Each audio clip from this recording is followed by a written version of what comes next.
If you were going to name your favourite Forest player over the last 10 years, this guy would certainly be in everybody's top 10. I would imagine he'll be in most people's top 3, and a lot of people would have him as their favourite Forest player over the past decade or so. Chris Cohen is the guest today on the Sport Chippers YouTube channel. Plenty to say from him about his time at Nottingham Forest. Enjoy it. It's next. Chris, great to see you again in your hotel room in Blackpool ahead of the game this weekend. I wanted to start with you going back to Forest, which you did pretty recently with Luton, where you're an assistant manager, of course. How was it going back? Did it feel a bit weird, or was it okay? Yeah, I mean, it's the second time I've been back, but last time was obviously during lockdown, so none of the people, or hardly any of the people, and were there to catch up with. So no, it was lovely. The biggest plus for me was seeing the fans and trying to thank as many as I could, especially at the end of the game. Obviously, I've got a job to do prior and during, but at the end of the game, the reception I got when I ran out before, and then at the end with the people that were still there at the end, I had a wonderful relationship with them over the years. I wasn't the greatest player to ever play for Nottingham Forest, but I gave it my all every week, and I think they appreciated that, and I obviously really appreciated them, and they helped me through some dark times as a footballer when I was injured and stuff. So it was lovely to go back, and it was about 7 minutes from my house, so it was my favourite away trip of the season. So when you look back at that, that time, 300 plus appearances, you were very much part of the furniture at Forest. How do you look back on that whole spell? Just with great fondness, really. I think it's easy to look back and think what we didn't achieve. The ultimate goal was to get promoted to the Premier League and leave the club as a Premier League team. That was what I set out to do when I initially went there from Yeovil. But it didn't quite work out like that. But the story was, probably one that's kind of matched Nottingham Forest for the last 20 odd years in terms of real highs and almost such a closeness to what we wanted, and then big failures as well. But in terms of the people that I met and the kind of experiences that I had, and the lifestyle, Nottingham Forest allowed me to have, and my family to now have, I'll be forever, indebted to the club for the way they treated me through some great times and some tough times. So it's very easy to look back and look at the negatives and ownerships and things that weren't going right, but from a personal point of view, the relationship that I got to have with the people, the relationship I got to have with the fans, I thoroughly enjoyed the whole 14 years as a player and a coach. A question that's only just occurred to me. Do you think that's the same with every club? I mean, you were close to Nottingham Forest. I was close there covering them for 20 years. Do you think that every club is like that and you kind of have those ups and downs and traumas and drama? Or is it's not unique to Forest, but is it only a select few clubs that have that storyline all the time? Yeah, well, I think they've got to be big clubs, but I think when they are such a big club, then the pressure that comes with playing for a big club, and like I've said this for a lot of years, and it didn't always go down great, I don't think, but it's a hard club to play for at times because you do feel the burden of, the two champions, 2 European Cup wins and the history, the Stuart, Pearce era, Des Walker, all these fantastic players that played for the club. And then we were a League One team with League One players. And then we were an OK Championship team with OK Championship players. And then we were a good Championship team with good Championship players. But you do feel that pressure. But, I look back now and I'm so grateful that I didn't, I love my time at Yeovil and I had a wonderful little time there. But if I'd have spent 14 years at Yeovil, I'd always have wondered what it'd been like at a big club, do you know what I mean? A substantial club with a history and stuff like that. And it brings the pressure, but it also brings, a lot of pride in terms of I was able to play 300 games for an incredible football club. So, yeah, I think there's only really certain clubs with steeped in history that I think you can build as big a relationship over 14 years like yourself did and I did with. I was going to ask you about that move from Yeovil. How difficult was that to do? Because you talk about Yeovil now, and obviously they're a team in the conference, as I always used to call it. But how difficult was it to go from them, who were a team on the up at that time, to Forest, who were a big club in League One? They made it really easy, to be fair to them. They're great. It was, as I said, I thoroughly enjoyed my time there. We had, we were massively the underdogs throughout both seasons I was there. To stay in League One and go on the run that we did, it obviously ended up with getting to a playoff final and ultimately losing it. I loved my time there, but it was best for all parties. I mean, between me and Aaron Davis, I think we made the club £1.1 million, or £1.2 million, something like that. So they would never say they want us to leave, but for the future of the club, and it's a shame where they're at now, but for the next few years, hopefully gave them that financial platform to go and end up becoming a championship club a couple of years later. So it was really easy. And then the pull of Forest, I've said this a couple of times before, but Forest could have had me for pretty much £40,000 a year prior, but the squad depth that they had there, that Colin had, and the amount of players that were kind of left from previous eras and regimes, they couldn't really do it. And then I ended up coming later for so much more money. So it was always in the back of my mind that I wanted to go there. We had the choice to go to Leicester as well. That we could have pushed, but we obviously played Forest in the playoff semi-finals. I kind of knew Colin a little bit from Tottenham West Ham days and stuff like that, and it was just a really easy decision once we saw the City ground, and we both made up our minds straight away that we were desperate to come and join, and I'm so glad I did. And you came close to joining in January, if memory serves you. I mean, you eventually came in the summer after that, but how close was it in that January to coming? I probably could have pushed it, and this is what I mean about, I think they could have had me for about £40,000, and then literally 6 or 7 weeks later, I think Forest put a bid in for about £300,000 for me. So in terms of a recruitment thing, I think David Pleat ended up being the one that said, I think he would have said yes earlier. I still see David now because he's involved. It comes to a lot of the games at Luton, and we have a laugh about it. I think he watched me about 114. I only played 80 games for Yeovil when he watched me 100 times play for him. I think he must have been watching training or something. So I could have gone, and probably the January I could have pushed it through if I really wanted to.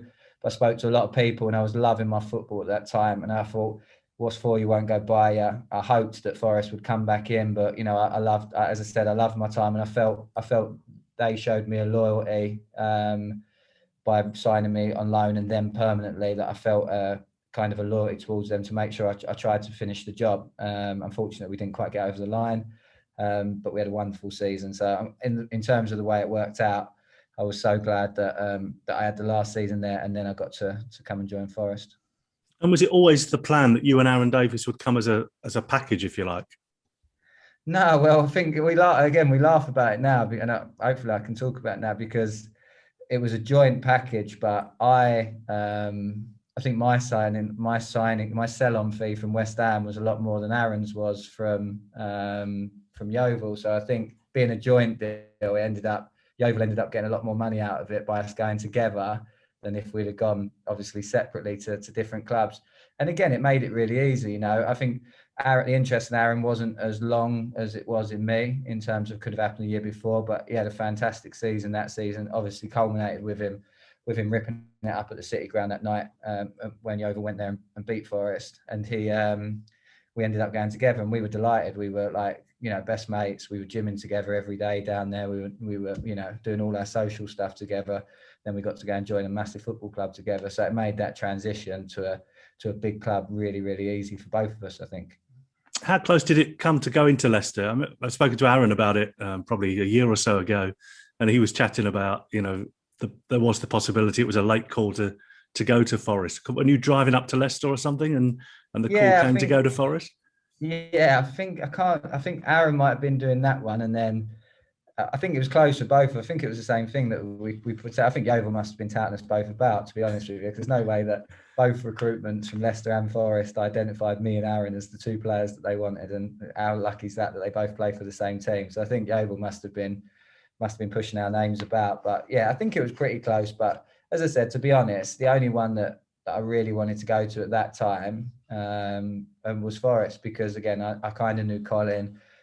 Again, once someone takes an interest in you, I felt really lucky that a club like Forest were so keen to buy me. I felt a little bit bad that I didn't go into January. So they always showed a keenness and an interest. And I saw how many times David came to our games. You know, I knew he was coming to watch me through agents and stuff like that. I spoke to him a little bit. And I saw how probably not, maybe I read it the wrong way, because he could have just said yes off one game, but he ended up coming to loads. Perhaps he wasn't sure. Yeah, perhaps he wasn't sure, but I saw him all the time, and I thought they've taken a vested interest in me, and I'd like to repay that. And obviously, it worked out being a really good decision. You came in, Colin Calderwood, I would imagine, must be one of the easiest managers in the world to get on with. I mean, he's such a lovely guy. I don't know what he's like in the dressing room, obviously, but outside of it, he certainly is. And you win promotion in that first season, so you must have felt as a young footballer coming through that everything at that point was right with the world and everything was very rosy.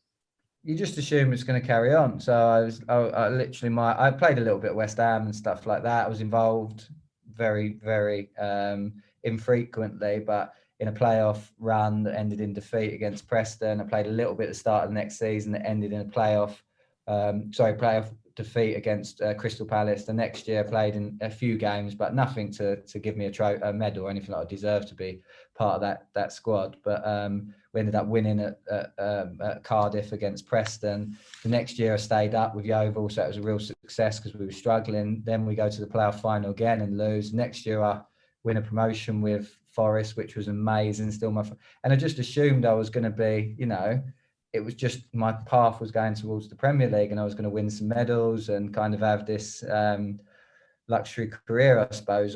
But you know, life don't work like that, as you know, Robin. Like, things happen, and you know, there's loads of reasons for why we didn't end up being as successful as we wanted to be. But we had some nice moments. We had some great times. Like, I think of the team that went away to West Brom. I think of like that team I thought was as good as there has been looking back over the last 25, 30 years, probably back to alongside Paul Hart's, you know, team with Reedy in it. You know, which at a big club like Forest, we know it's not success, but you know, we had some really good moments, and people growing up watching us would have enjoyed lots of their moments with us. So, you know, we never got the end that we wanted to, but we had some good fun along the way. There is plenty more on the way from Chris Cohen in just a moment, so stay tuned for that. I need to thank the members of Chippers Club who continue to support the channel going forward by contributing a small amount every month. They get early access to the interview, so I've seen this Chris Cohen interview a couple of days earlier, at least 24 hours earlier. There's an extended version there as well.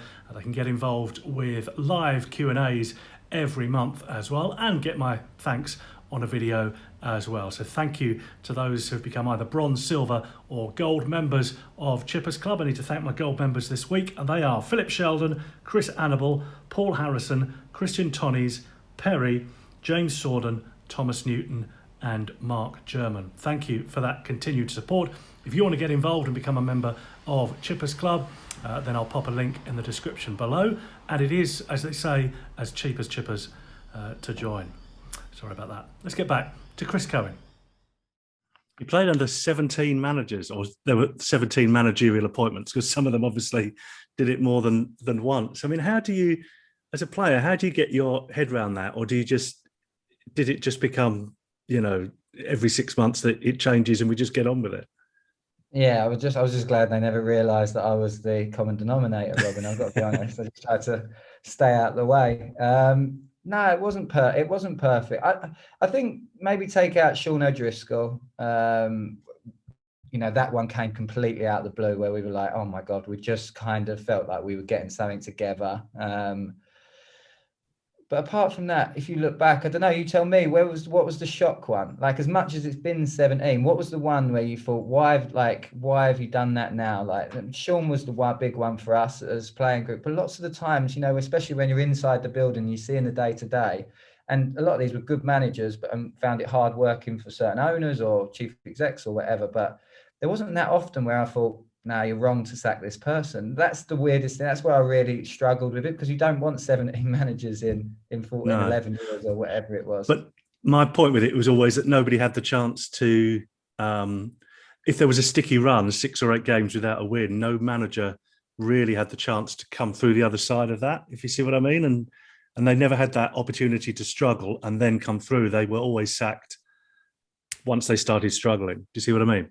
Yeah, and I agree with you. Obviously, Billy was a bit different a couple of times in the times that he left. But what I would say is how you manage them losing runs is the most important thing. So again, as a player, and I'm not talking bad because we've some great managers, some really good times, but how you manage that losing run, how you approach players, how you approach boards, and because there's all this, there's all this other stuff going on with, the ownerships at times and stuff like that, is that we probably as players felt that we saw it affect managers, if that makes sense. Whereas I think the best managers you work with, or the best managers you read about, the greatest managers, probably their plan doesn't really change, which I know must be borderline impossible at our football club, at Forest, at times over the years. But yeah, maybe Mark Warburton would be the other one that I can see, because his plan was the same from, to the job he's doing at QPR now and stuff, where even when he was sacked, his plan was the same as what it was prior to that. But a lot of the managers, they they struggled in them losing runs as well. And I know that happens, but there wasn't a lot of times where it was just unlucky losing runs. It was, there's loads of things going on at the football club, and we weren't surprised, but maybe that was just because we got, used to the environment that was, I suppose. How much did the off the field shenanigans that were always going on? And I chatted with Reedy on the channel about kind of being you and him being the face of everything's okay, no need to panic here under Fawaz type thing. I mean, when you look back as players, how much were you affected by all the crap that was going on, and the newspaper headlines, the radio stories, whatever there was at that particular moment? I don't know what Reedy's answers was, but it never really affected me, Robert. I had a job. I always saw it as I've got a job to do, and I always felt like when bad stuff happened, I was able to lead better than when good stuff happened, almost, or be a leader within the dressing room. Because at the end of the day, it was just an excuse, and players would use that as an excuse, especially players that wanted to use that as an excuse. But I never wanted. I was completely the other way, and I know my family laughed at me for the amount of times that I've come out and defended the club when everyone knows that what you're actually thinking and actually saying. But you do have to be a face for it at times. You But are an people would employee, I allow it. suppose, at the end of the day. Exactly, and they were good to me. Do you know what I mean? And not just about me, but a lot of the time I spoke about myself and the way that the club had treated me, and they always treated me well through all the ownerships. They treated me really well. So although I wasn't lying, I used to speak from my point of view a lot of the time and think, well, at least I'm being honest about how I feel about the football club, and I can't do anything about this other stuff, but I need to be a face for it, I suppose, a strong face for it. And because a lot of time we never wanted to go back to League One, because you don't know how long you're going to be there, as you don't know what happens to the football club if we go down in 2017. You don't know what happens to the football club if the Greeks don't come in and take it off or buy it off our way. So I always felt like it's very easy for me to go and air our dirty laundry in public. I need to be the face for it because we've got a goal, and it wasn't a very good goal. It was staying in the division a lot of time. It was hard. It was hard, and I know a lot of people laughed about how many times me and Reedy came out and said it. But again, you put them in the same position. You have only got one answer, really, unfortunately, because if you said something different, it just explodes, and the situation becomes 10 times worse. When you look at those 17 appointments, and they were, as I say, there were some people came back for more than one go, and there were caretakers in there. Who stood out for you? I think I know the answer to this, but who was the kind of the outstanding manager that you played under, do you think? Well, I tried to take bits from everyone without going across all 17. Overall, Billy was the best manager. And I know it's never a popular decision when you say it because of the way he was and the way he left and stuff like that. But he galvanised the supporters at that time, at both times that he came, to be fair to him. He galvanised the squad, made it us against the world. He was, we all feared him, but we loved him all at the same time. And as a whole, he got the most out of the squads that he worked with. Now, in terms of as a human being, I always go to Stuart, Pearce and Mark Warburton as the two that, I saw myself most like, especially Stuart. The way Mark treated me at the end of, my career was unbelievable. The way he was with me and my family and stuff like that. So, and in possession, I always say, as an in possession manager, it was Mark. As an out of possession manager, it was Billy. And as a person, it was Stuart Pearce. They would be my three. I wish I'd have got longer with Sean O'Driscoll because he made us think. He didn't give us all the answers. He really made it, he was very, very much ahead of his time in terms of the way that he would approach certain things. But yeah, for me, as an in-possession manager, Mark Warburton, out of possession, Billy Davies, and then Stuart Pearce as the person. So that's how I always try and answer that question. Yeah, it's a good way of looking at it. I was going to pick a couple of goals out for you. We'll come to the one against Ipswich in a moment. He scored a couple, so that's good. Yeah. The other one was that goal at Blackpool where you are this evening in the first leg of the Championship playoff semi under Billy. At that point, it kind of felt that Forest were very much a club on the up, and not promotion was an inevitability, but it sometime in the next 2 or 3 years, if they didn't get up that season, it was going to happen because, you had a great squad and some of the players were outstanding. Look back on that goal for us and what the club was like at that moment. Yeah, well, I mean, I had mumps actually before that goal. I got like adult mumps. 2 weeks before, I think it was, or 10 days before, I woke up and my face was like literally just blown up. I didn't know what had happened, and I must have missed the vaccination or something when I was younger, the second one or something. And I had adult mumps, so I was never going to play. I was, miles away from playing, and it just literally overnight, about 3 days before, just got better. Went away. Obviously, the antibiotics or whatever kicked in, and Billy just said, "You're playing." So we were, I was delighted. I played a lot of games that season. I felt like I deserved to play and be a part of it. And as you said, it went really, really well to start with, and then again, a bit like my story of Forest, a bit like Forest over the last 30 or so years. It's almost, we're so close and we can feel it, and it's within reaching distance. And then, I think Pearce gave away a penalty or something like that, and we end up going away and losing. We lost 2-1, but we're still really confident. And then we imploded at the City Ground, to be completely honest. Probably young squad, the pressure got too much for us. I can't remember the game. I can remember little bits of the game, but I wouldn't be able to tell you what happened in it, even like goal scorers for them or anything like that. I can remember Ernie scoring, and again, thinking, well, that's exactly what's meant to happen. We're now 2-2 at the City Ground, and we're going to go and win, go to Wembley and beat Cardiff, I think it was, and get into the Premier League. And then 70 minutes later, we're on the floor, and I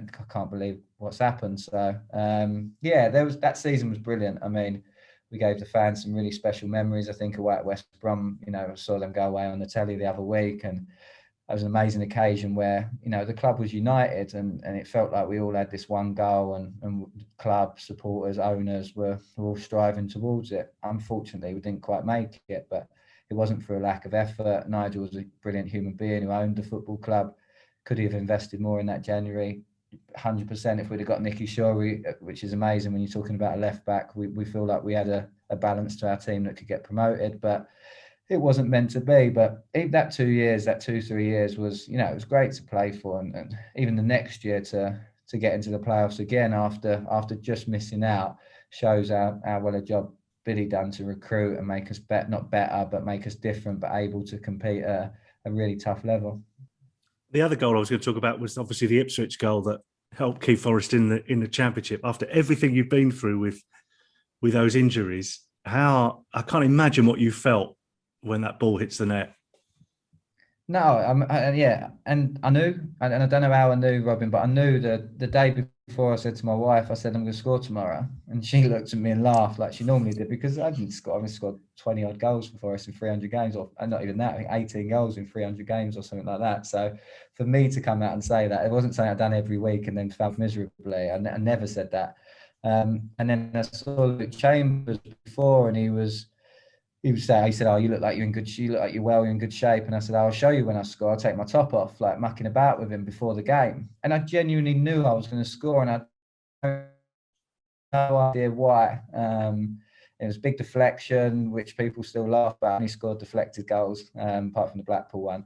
But I felt like I deserved it, Robin. And I know that sounds a little bit self-centered or whatever, but I felt like all the work, the hours in the gym to keep coming back and to keep fighting, I felt like there was going to be a moment that I was going to have. I was hoping it was going to be lifting a trophy and getting the club back into the Premier League.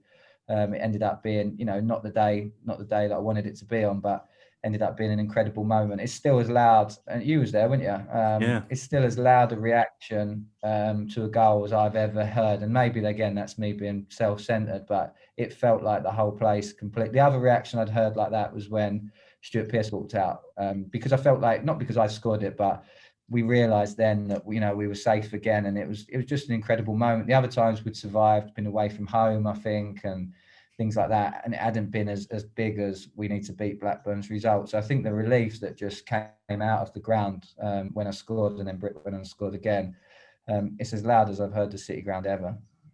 Was there a point in all that? I don't want to dwell too much on injuries, but that period when you were injured, was there a point where you thought, I can't get back this time, I've done it one too many times?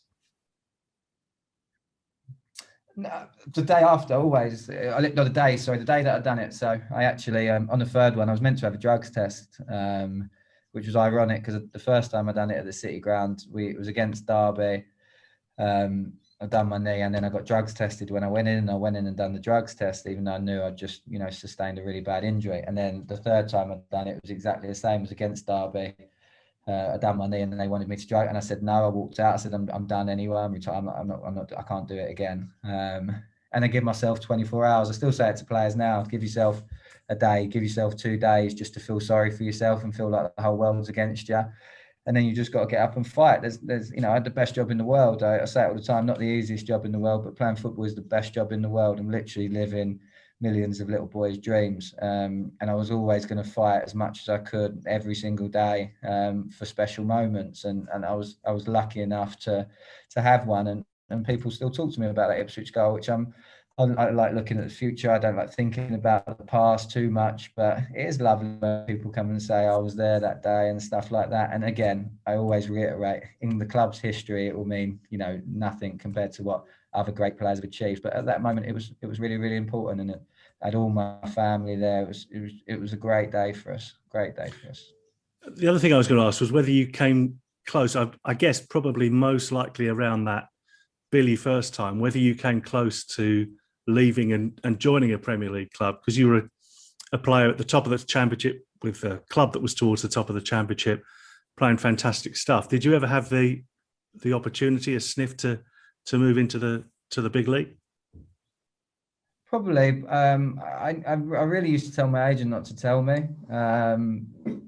If there is interest, then great. It means I'm doing something right. But I don't know if there's any interviews from the first time, but I always told my mum I wanted to stay at a big club for 10 years. I had this idea in my head that I was going to, be at a club for 10 years. And I don't know why. I hoped it would be West Ham because I was a West Ham fan growing up and all that stuff. And it wasn't. And it almost made me more determined to stay at a club for 10 years. Yeovil, it wasn't the right club for me to do that at in the end, and they wanted me to leave, as I said, because if they'd have really pushed me to stay, I probably have played 17 years for Yeovil, because I wanted that kind of relationship with a club, and I wanted it to be a big one. So I was just so happy that I got to do it at Forest, to be fair. So there were maybe times where I knew there was interest from some big Premier League, or not big, from smaller Premier League clubs, but there was never really a point where I ever wanted to leave. These days you're in coaching, in management with Luton, as we mentioned. You're at Blackpool this evening. Is that something you always wanted to do? If we went back to when you were 25 or something, was that always an ambition, or is that something that happened because your playing career came to an end pretty? I mean, you were pretty. Are you only 34 now? Yeah. So that the playing career came to an end pretty early in the piece.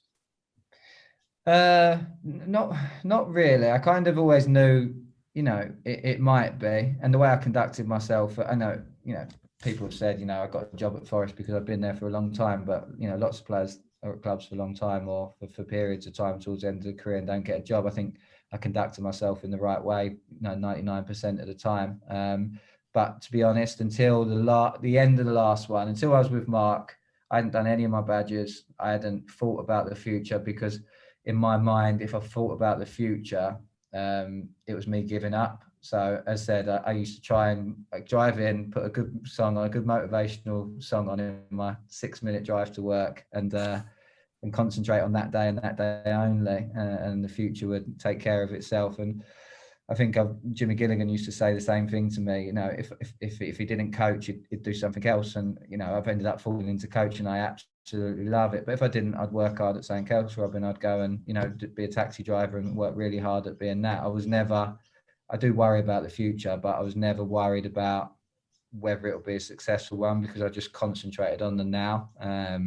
But luckily enough, Mark really pushed me to go into the coaching. I've done pretty much all my badges now. I'm just finishing my pro license in the next few months, and I absolutely love being a coach every day and helping young men to achieve their potential. And which you mentioned Billy Davies, Stuart Pearce, and Mark Warburton as the kind of three managers in different ways you admired. Which one of those are you, do you think? I wouldn't think you were a Billy. Definitely not Billy, no. No, probably. I like the players to take a lot of ownership. I think the world's changed, and it's changed a lot in the last 15 years, changed a lot in the last 25 years. Young people want to be involved in the processes that you create now and stuff like that. So I try and involve them as much as I possibly can. Naif's probably a bit more towards Billy in terms of the way that he is and stuff like that. And I'm probably more towards, a Mark or a Stuart, a manager Stuart, not player Stuart. So yeah, I try and get them involved in lots of decisions. I just want the best for them, and I think that always comes out. And hopefully, the relationship I was able to have at Nottingham with some of the young players, it's wonderful to see them doing so well now. And then the relationship I've got with the boys here is that players get a lot of stick. They get a lot of people concentrate on the negatives. Most of them, nearly all of them that I met through playing and coaching, are good human beings. You've just got to be able to push the right buttons with them and show them the right way, or show them a way, and hopefully they decide to take it. So I'd definitely say I'm more towards Mark's demeanour than Billy's, but I'm trying to find my own way. I'm trying to find my own identity as a coach, I suppose, and it boils down to how you treat people, Robin, same as any job in the world, I suppose. And do you see being a manager one day, sometime in the future, whether that's 2 years, 10 years, 20 years, whatever? Is that the ultimate ambition? Maybe. I never say no to it, but at the moment, again, it's a little bit like what I just said about the playing. I concentrate. I want to be the best first team coach, which is my role now. I want to be the best first team coach in the world. I want to try and be the best first team coach in the world. Sorry. So I work every day to try and improve myself and improve others in terms of developing them as football players, or developing a team to be structured, organised, and win games of football on a Saturday. So at the moment, that's my only ambition. Now, if something in a few years comes along, then you never know. But again, I'm not worried about it. I think, would I be a good manager? I think I'd be a good manager. Would I have flaws? 100%. But then I suppose the people around you are really important in terms of being able to fill in where you can't. So would I be a manager? Yes, one day maybe, but at the moment, be the best first team coach I can be, and good things will happen. Really good chatting, Chris. Appreciate your time on the eve of a game. By the time this goes out, everybody will know the result, but let's hope it's gone well. Always fun watching you play and dealing with you, chatting with you down the years. So thanks again for your time. Really appreciate it. Cheers, Robin. Thank you very much.